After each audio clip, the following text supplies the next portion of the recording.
You want to hire and develop people to be way better at you than what you're doing. Like, you are not the best painter. You are not the best salesperson. You are not the best marketer. You're not the best financial guru, like really anything. Our job as an entrepreneur is to find people who are better than us, and they can devote all of their attention to doing that one thing, so they will make them even better at it. Versus us, we're doing so many different things. We're not putting all of our attention into one thing. When your leads are low and your sales are slow, who you gonna call? Brushbuster.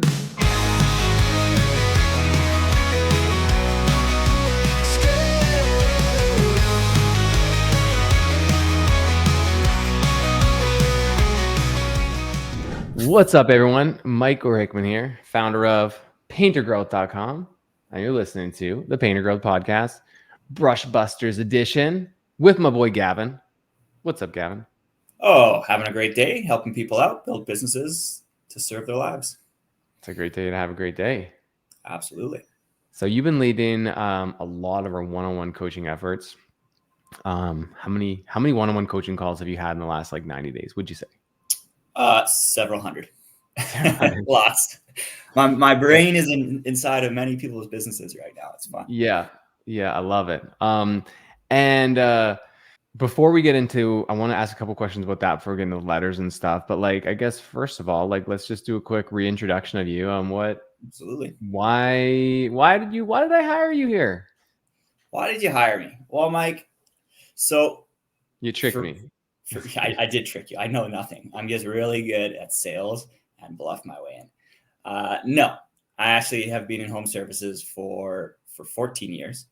I actually started that journey as a painter, believe it or not, which is funny, full circle. In those 14 years. Who originally hired you? Kit Holbrook. Kit Holbrook, our good friend. Yeah. It was a summer painting job, and then I ended up running my own business after that. But yeah, in those 14 years, started 3 different home services business, 2 painting, 1 premium house detailing business, being part of 2 world-class franchise systems. So in those systems, you learn a lot about systems, processes, you get a lot of training and development, like that type of thing. And you basically hired me because I just sold my last one, the house detailing business. We're doing multiple 7 figures, and my partner and I decided to sell, and I wanted to focus on my passion. That's helping business owners develop their skills so they can build businesses that serve their lives versus the other way around, them being slave to their business, which sucks. Yeah. So that's why I'm here. Love it. So you've sold 7-figure businesses, you've scaled businesses on your own with partners, you've seen the gambit, and I got lucky enough to catch you right after you sold. Actually, you were mid-sale, so you didn't have mid-sale to figure out what you were going to do next. And went traveling for a bunch of time, and then I figured it'd be good to have a job lined up when I come back from Africa, So, worked out well. So now you're here pumping value into our clients. And I guess before the letters, one more thing I wanted to kind of get from you is you've talked to hundreds and hundreds of clients doing one-on-one coaching calls, helping them build their businesses, holding them accountable. What would you say are the biggest 2 or 3 differences between people that succeed and have their stuff together versus the guys that don't and end up spiraling and failing? Very good question. I would say the first one is time management. If you don't have control of your time and you're just an absolute slave to your business and your clients and your employees, and you're just all over the place, you don't have time to work on the business and learn and actually improve. So you just cycle through the same actions constantly. And then you get more tired, more exhausted, more burnt out, more frustrated. So it just gets harder and harder and harder to claw your way out, basically. It's funny. I asked Chris the exact same question, and his very first answer was time management. And it's funny how no one talks about it. nobody teaches it, right? Like very few people get taught how to manage your time. Some people trip over it and kind of figure it out. Most people have no clue, or they think they're managing their time well, but in reality, they're not. You can be far more efficient with your time. Yeah. If you can't manage your time, you can't manage a business. You can't Totally. manage your money. Totally. Absolutely. Yeah, I mean that's honestly probably the second one. Lack of financial knowledge and awareness of just like not knowing where your finances are, what your expenses are, what you need to be making, so you can make educated decisions on what to invest in the business. If you have to put money into the business in advance, if you can take that large commercial job and float the overhead for 30 days, 60 days, right? Like that's a very common one where I see people getting into sticky situations, is lack of financial awareness and training for sure. Mm-hmm. So number one, time management. Number two, understanding your money situation. Yeah. And three kind of goes in line with the first one, but people just waiting. They're stuck in the waiting game. I'm waiting for the right time to do this thing. I'm waiting for marketing materials. I'm waiting for the right person to show up in my business. I'm waiting for that big commercial job to come through. Like by saying you're waiting, you're just giving away all of your control of your entire business and thus probably your life to like what you're waiting on. Like you're literally waiting on Amazon or Vistaprint to like up for a box to move to grow your business. Like there's a million things you can be doing in the meantime, and waiting for the right time to do something. There's never a perfect time. The perfect time is now. Might be imperfect. Just do it. Pull off the Band-Aid and just do it now. It's like waiting for all of the lights to turn green before you drive to work. Totally. It's not going to happen. Right. And that's how you grow quickly and learn quickly, is the rate of things, of just trying things and doing things and just knowing it's not going to work out perfectly the first time, probably, and just doing it quickly again after that. There's always something to do. There's like this story of this high school teacher, and he split the class up into two, and half the class, he said, all right, you have a semester. I want you to make one clay pot as good as you can, the perfect clay pot. And you just have to make one of them. You have all semester to do it. And then the other group, he said, I want you to make as many clay pots as you can. And we'll just like, this is just like the experiment, right? And it turned out that the ones who were challenged to make the most, by the end of just that pure repetition, they ended up making way better clay pots than the ones who just tried all year to make the one. Yeah, 100%. Because it's a skill thing, right? Like nobody's good at something the first time you do it, or the 10th time, or the 20th time. Like you got to do some things hundreds of times to get moderately proficient at it, let alone good and like exceptional at it. You got to do this things like thousands of times, right? So yeah, that's huge. Yeah, love it. Well, let's jump into a little letter from a listener. You want to read this first one from Mr. Jake? Mr. Jake from Spokane says, hey coaches, I'm doing a little bit of everything right now: residential, commercial, interior, exterior, but I feel like I'm not really excelling at one thing. I want to find a niche that sets me apart. How did you decide what niche to focus on? And how do I know what's right for my business? First of all, dude, ahead of the game, like already talking about a niche, whatever you want to call it. Like the fact that you're thinking about that is, I love it. Most people are like, how can I do more? Interior, exterior, cabinets, residential, commercial. That's the widest net possible. I'll catch something, you know. I put this in a good way, but yeah, like great for you for thinking this way. Like who charges more in terms of doctors? A general practitioner, you go to a clinic and get somebody put a Band-Aid on, or a neurosurgeon. The neurosurgeon makes way more money because they're so specialized, right? It's the same thing in home services. If you're a jack of all trades, you're not gonna be able to charge top dollar, and you're also not gonna be efficient at producing what like that same thing over and over again. So you're just gonna make way less money if you're trying to do everything. So how to pick what niche you want to go after. The way that I did this in the past is I looked at like the last whatever 20, 30 projects that I'd done, and just ask yourself a couple simple questions. Which ones were the highest profit margin? Which ones are we most equipped to solve? And which ones like can we easily target with either a demographic or geographic location? So if you're talking about like, oh, I really like Mary's house because Mary's just a really nice lady and I got to charge her a lot, like pretty hard to target that. But one thing that I had a lot of success with is like we have our city, but then outside the city, we have a lot of like a rural area with a lot of like barns and farmhouses. So I put together a flyer that basically said, we are barn, and up here we have something called the Quonset. It's like those half circle, half cylinder buildings that you can put like a tractor Oh in. yeah. Okay, yeah. We call it a Quonset. I don't know what other people call it. So we're like, we are barn and Quonset painting specialists. And I listed a few of the features and benefits that like a farmer would be interested in, like tax deductible, same day estimates. We don't charge for travel, full cleanup or whatever, things like that. And before and after picture of a barn. And I sent that out to like 300 farms, like not even that many.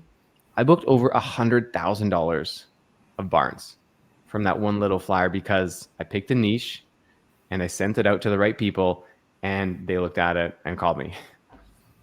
Yeah, 100%. It's, yeah, that's what you want to do. One thing, like, don't discredit like stuff that you want to do and you enjoy doing it. Like we have several people in Painter Growth that they love doing fine finish work, and that's what fills them up. Like super detailed, super niched, and that's what they've gone after, and they're absolutely crushing it because they enjoy building that business. It's not necessarily like, obviously you want to make sure that the numbers and profitability and everything makes sense, but like this is your life, it's your business. Work on what you want to work on, right? If you don't want to do like crazy high-rise stuff, like sketchy work, like don't do it. Like get that easy stuff out of the way, and yeah, figure out what you're good at, what you're going to enjoy, and what makes sense financially. You know what? I'm going to push back a little bit. What your team is good at. What your team is good at. Yes, that is true. Right? Like I've heard many clients be like, oh, I'm totally off the tools, except when we get cabinet jobs and I'm the only one who can do cabinets. So I jump back in and I paint for a week. It's like, dude, stop taking cabinet jobs. Yeah. Well, but like, that is it. Like ultimately, like what's the most scalable? And it's not those super specific niche things, unless that's all you're doing and you have people to do that for you. If it's like a one-off thing, just say no, because if that's the thing that pulls you back onto the tools, it's not worth it. That one bathroom remodel a year is not worth it. That one cabinet job a year is not worth the headaches that it brings. People often look at the money that they're going to make at that time. And we have one client too, Tony, I'm calling you out on this one, who runs a big business. He runs like a multi-7-figure business. And he got caught in this thinking. I didn't actually correct him at the time, just whatever reason. But he's like, he's typically off the tools, but he's like, yeah, last week I went in, rolled up my sleeves, got my hands dirty. I wanted to make a little bit more money because we just bought this vacation or something like that. And I was like, dude, it's like how to make less money 101 is to jump back on the tools. Like you might see a slight margin increase on this one project, but like, what could you have been doing instead during that 3 or 4 more projects in the time you spent there? I saw this a lot in part of my last business. It was a part of a franchise system, and we did custom Christmas lights, like holiday lights, like $2,000 to $10,000 like Christmas light installs on people's homes, like professional installs. And being a part of a franchise system, we were the largest franchise in North America, particularly when it came to Christmas lights. Like we did triple what the next franchise did, purely because like we knew what we were good at. And we kept our product line super tight, super small. Because like holiday lights is millions of things you can do, right? Like and they're fun. But we knew like what we were good at, and we would absolutely crush productivity budgets. Like we nobody could beat us at putting these things up. And that's all we did. And then in that, because as a franchise, there's chat groups, right? You see what other people are doing, and you see all the time, like the newer franchises and the ones that are trying to hustle, but it's like, hey, check out this super niche product that we're looking at. It's like these lights, you can like program pictures and videos, and then you just got to put it in the tree and then program it all. I'm like, dude, like you're spending more time on that quote, just figuring it out. It's not even a sold job. In the time you spent just to quote that and figure out how to quote it, let alone have your team produce it and install it and then deal with the headaches. We've booked 8 more $3,000 just cookie cutter jobs that our team will beat budget on by 25%. Like it's just like, short-term thinking. You want to just know exactly what you're going to deliver on, cut out the rest, and just be the best in the world at that. Yeah. If you don't have barns, I mean, think seasonally too. So if you're going into the winter, what types of projects you need? Well, if you're in a winter state or province, like, yeah, you don't need a bunch of stucco exteriors. You need some just simple interior repaints. So how can you put together a little promotional campaign that positions you as the expert on interior repaints, right? Can you put together a little flyer talking about getting your painting done before Christmas and send that out? Like, I think one thing that people get caught up on, they're like, if they think that if I make a campaign around being a niche, then everyone's going to assume that's the only thing that we do, right? But people forget that people have such short memory spans, especially when it comes to advertising. Yeah. No one remembers you. No one remembers your ad. But if your ad shows up to them at the right time, when they're in the right mindset, then they will take action on it. And that's why you need repeat exposure. Yeah, 100%. For someone to remember a specific service that you offered, they would have had to see that offer hundreds of times for them to remember your business specifically offered this specific thing, right? Like change it seasonally. Yeah, makes sense. Número 2. Sí. All right. Hola, buenas pasos. Mia crew. A veces, me creo. Okay. My crew sometimes makes mistakes on the job, like missing spots or being sloppy with cleanup. I don't want to be a micromanager, but I need to make sure everything is done right. How can I hold my team accountable without constantly looking over their shoulders? Mr. Nick, you want to take this to start? A lot of ways that we can go with this. A lot of ways we can go with this. I mean, you have to hold your team accountable for sure.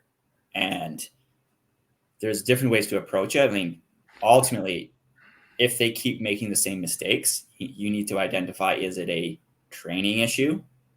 Is it a character issue? Do they just not care? Or is it a missing system?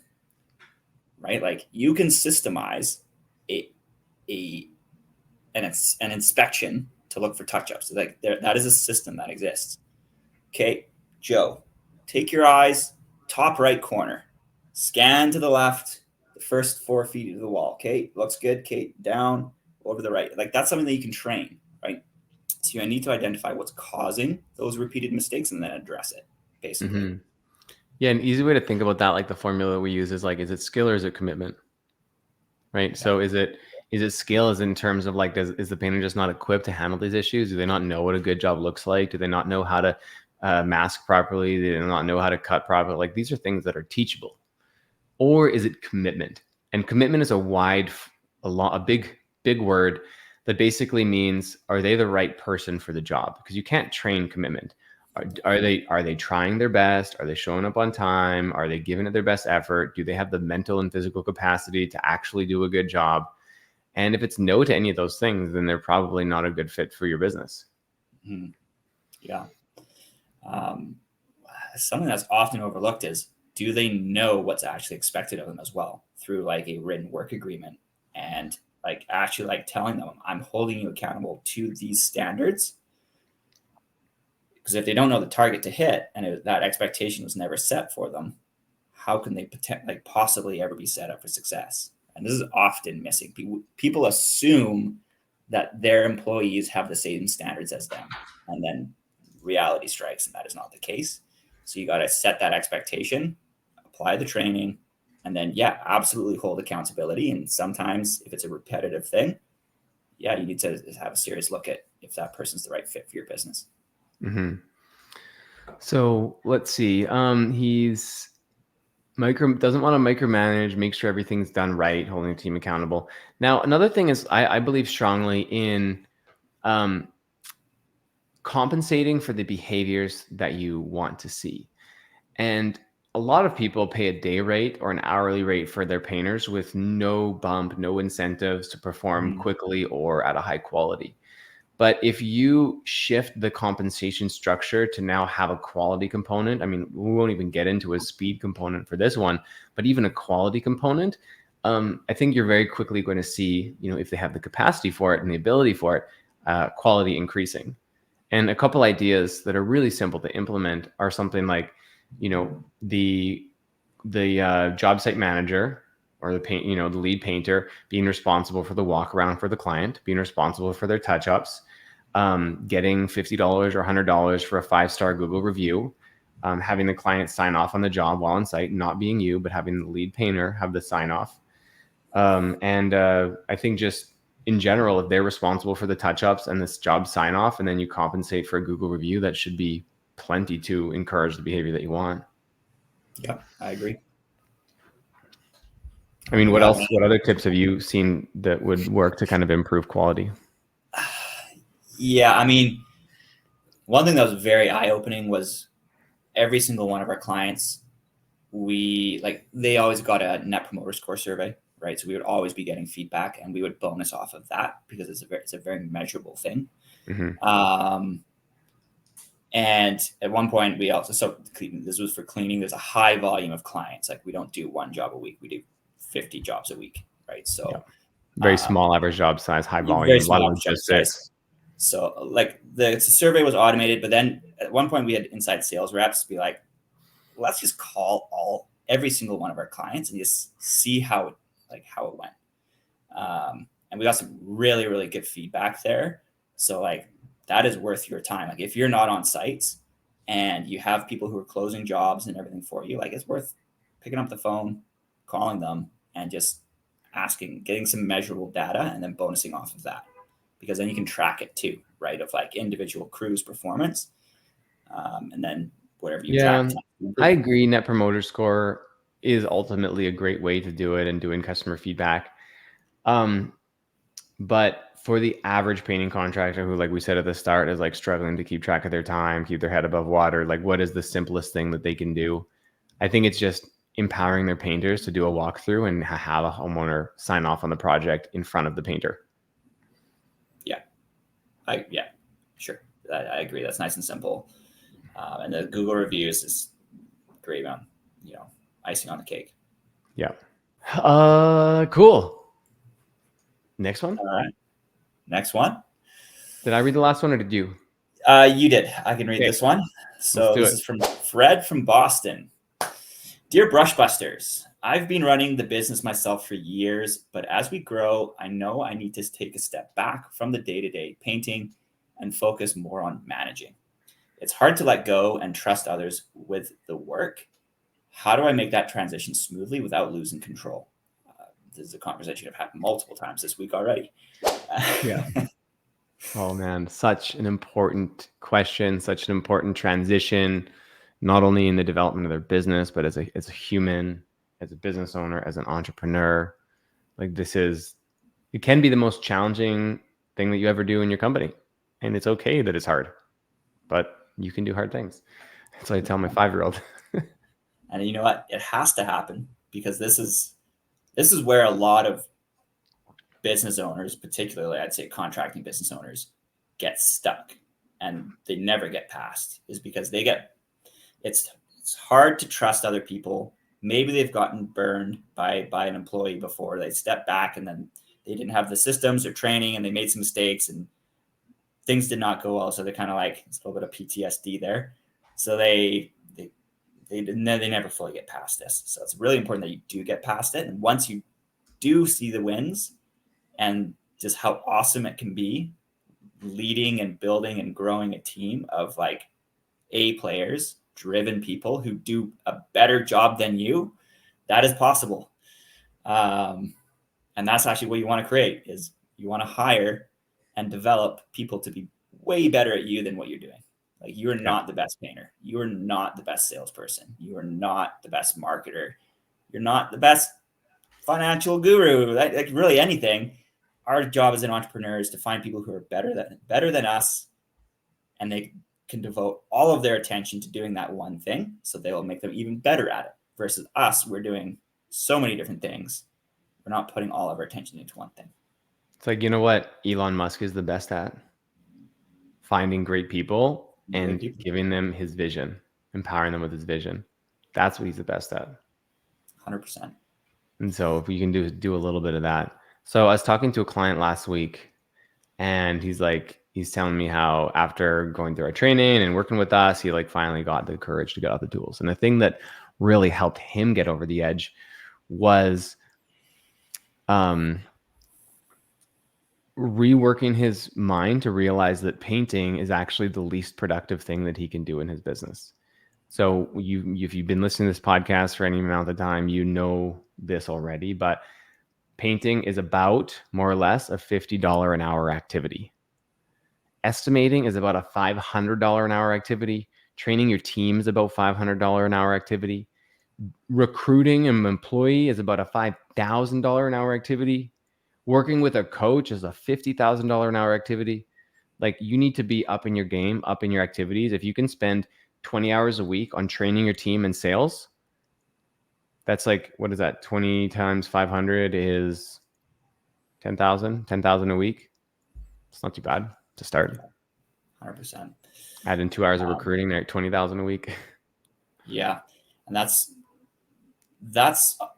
I've found in my experience dealing with lots of folks in this situation, that's the tough mindset to get over, of like, painting is one of the lowest skill things. And now I'm not saying painting's a no skill thing. Like, some painters are extremely talented, but in the grand scheme of running a business and scaling a business, being a technician role here, being a painter, is the lowest skill thing in the business. And you do not want to get stuck doing the lowest skill thing. Yeah. And if you have the right people and you've spent some time training them, making sure that they're good to go, not just dumping them in a role, like setting them up for success. At some point, you just got to take that leap of faith and step back, and you might be surprised. I've had people step up into a role after, me getting out of my own way. They step up into a role, and I'm blown away by their performance. They did way better than I thought they would. Right? That was a nice surprise. One thing I want to just go back to is just that I want to be really careful that being a painter and painting is, yes, it's a lower skill job and responsibility, but there is no shame in painting. There's honor in painting. Yeah. It's a great career if that's what you want to do. But this podcast is the Painter Growth Podcast, and you're listening to this because you want to grow your business and you don't want to be stuck as a painter forever. Yes. Right? So that's why, there's nothing wrong with painting. Absolutely not. But if it's not what you want to do, then you need to take steps to stop doing it. And it takes swing. It takes releasing control. So even now, my business in Painter Growth, today, Jesse posted in the Momentum group that he's launching a new weekly call for the Momentum members, like a little work block. And I saw him post it. I'm like, cool. That's a cool idea. Nice. I had nothing to do with it. And he didn't ask me for permission. I didn't require him to tell me what he's working on. I have almost 30 team members now at Painter Growth, and I don't know what anyone's doing at any given time, but I look at outcomes. I meet with most of them monthly, and I see what they're getting done. That's all that matters. That's all that matters. Yeah. Shall we tackle one more? Yeah, you can get one more in. All right. Hey, brush busters. I know I need to up my marketing game to grow, but there are so many options out there: Google, Facebook, Instagram, SEO. I'm not sure which one is worth investing in.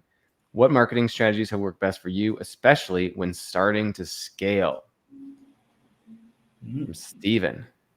All right. So I think a really important thing there is starting to scale, right? Because it's not just about starting, but you're actually starting to scale. So that's different than just starting. Yeah. So where does your mind go? So I would always have a core marketing campaign of like neighborhood door to door.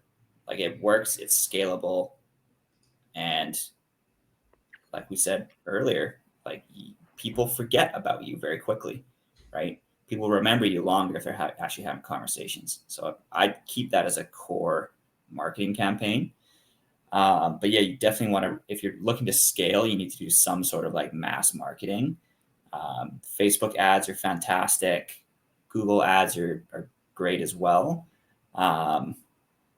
Direct mail, targeted to the areas that you're doing. Like you want to stack all of your marketing. So even though you're growing, like you're scaling, you don't want to make the mistake of spreading your marketing too thin. So I don't know if any one particular tactic is like a golden bullet.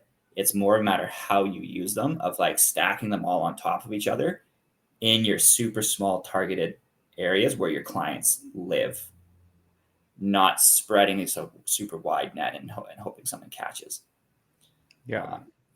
There's Yeah. two concepts there I want to just like reiterate. Number one is having multiple channels. Like, yes, you should do some of the old school stuff. You need a door-to-door team. I don't care where you are, how big your business is. You need a door-to-door team. 2 marketers working 12 hours a week can bring you, 24 estimates. You book a third of them. That's 8 jobs at a 5K average job size is 40K a week. Yeah. That's predictable too. Consistent and predictable. Yep. That's what I like about it. So stacking, having multiple marketing initiatives, stacking them on top of each other, meaning doing them at the same time, and then picking a specific area. So we had a client in Chicago, and she was like, I am in Chicago. I'm just like so overwhelmed. I don't know where to start. Like I've been working here and like I got to drive 2 hours to my other job site. And when I do estimates, I'm like, well, how are you marketing? She's like, Facebook ads. I'm like, okay, well, how's the targeting set up? All of Chicago. Everywhere. Yeah. There's your problem. It's like, okay. So we looked at her last 20 jobs that she did. I'm like, what are your best jobs here? Like which one were high profit margin, great customer, nice neighborhood, close to your house? Like where did the stars align? And we looked at the map and we picked this like one little triangle area. There's like a river and a bridge and a highway that just kind of made this like little area. And we kind of like looked it up, and I think there was like 15,000 houses in this area or something. I'm like, that is your turf. No, you don't have a franchise. I get it, but this is your turf. And then I asked her, what do you think would happen if every single person in this turf knew your name? She's like, well, my business would be $1 million business, right? And I was like, okay, well, let's make that happen. Like, it's not a lot of streets. It's not a big area. And like driving between jobs, it's just, there's no downsides to that. Yeah. Yeah. 100%. I actually did a little experiment. So my cleaning company, we had a large portion of the greater Vancouver area, like geographically spread out, but all of our work was in like very specific little pockets. Like we were very good about targeting our clients. We were a premium brand. We charged 30 to 50% more than our competitors. So we had to be like laser focused. And it was an interesting little, no, I can't say an experiment, but realization after running some numbers of over 30%, is actually 32.7%, pretty much exactly a third of our work revenue wise came from 2.1% of our geographical area. Like this tiny, tiny little town called Tawasin down in the corner of our turf. But it's just like super wealthy. It's a little peninsula. So it's like oceanfront on both sides, lots of modern homes. Like our perfect clients lived there. And over a third of our work came from this like tiny, tiny little town. Because we just dominated. And we just relentlessly marketed it and put up signs. We had our branded vehicles driving through there and more branded vehicles you have in a small area. Like we only had 2 of our 10 vans in that area, but people would say, we see you every single day, all the time. Like you guys must have so many crews out here, but like you usually be like 2, right? Yeah. Just because they're just so focused. And then those vans maybe had like 2,000 kilometers put on them a year because they barely drove around, right? Like it's just so much more efficient on production as well. Yeah. So stack your marketing, do lots of it. And, I think we said on a previous one, like pick a niche, Like if you can pick a niche and a specific area and like market the crap out of that niche in that area, oh man, like, and manage your time at the same time. Literally, Yeah. that's all you need to You do. want to be the painting company, the big fish in a super, super small area before being tempted to go and like spend a bunch of money on somewhere new. Yeah. Love it. Well, I think that's probably good for today. I mean, right. that was a lot of fun. Yeah. That was some good questions. Yeah, those were some good questions today. And then you've already had like, what, you've already had like, I'm looking at your calendar, like 9 coaching calls, and you have like 2 more still. Yeah, it's a busy week. So I'm someone enjoying it wants to though. work That's a with you really good directly. How do they conversation do this it? week. I'm stoked. Yeah, you are. Where are you going this weekend? I am going on a 4-day kayaking trip through the Gulf Island. Well, I can't say through the Gulf Island, that's a long way, but in the Gulf Islands off the coast of Vancouver. So it's like kayaking, camping on all these different islands and stuff. So yeah, it'll be fun. So you're bringing like 3 days worth of food and. Yep. Yeah. Basically like what you can fit on a kayak, which is like, I usually do motorcycle camping. So for me, it's like, it's just a few less horsepower, unfortunately, but Yeah. same amount of space really is like what you can get on a Okay. motorcycle on a kayak. So Do you have to bring all your water, or are you able to get water? yeah, most islands don't have water, so we bring like little water cube and like purification tablets in case we need them. But you know, we don't want to be drinking seawater, otherwise I won't be returning for Tuesday. Yeah. Awesome. Well, dude, be safe. We Thank need you. you. Got no one else to pick up I'll those be calls. back. I'll be there. Okay, thanks, Gavin. All right, thanks, Mike. See you later. Scaling up the game. Big projects, friend.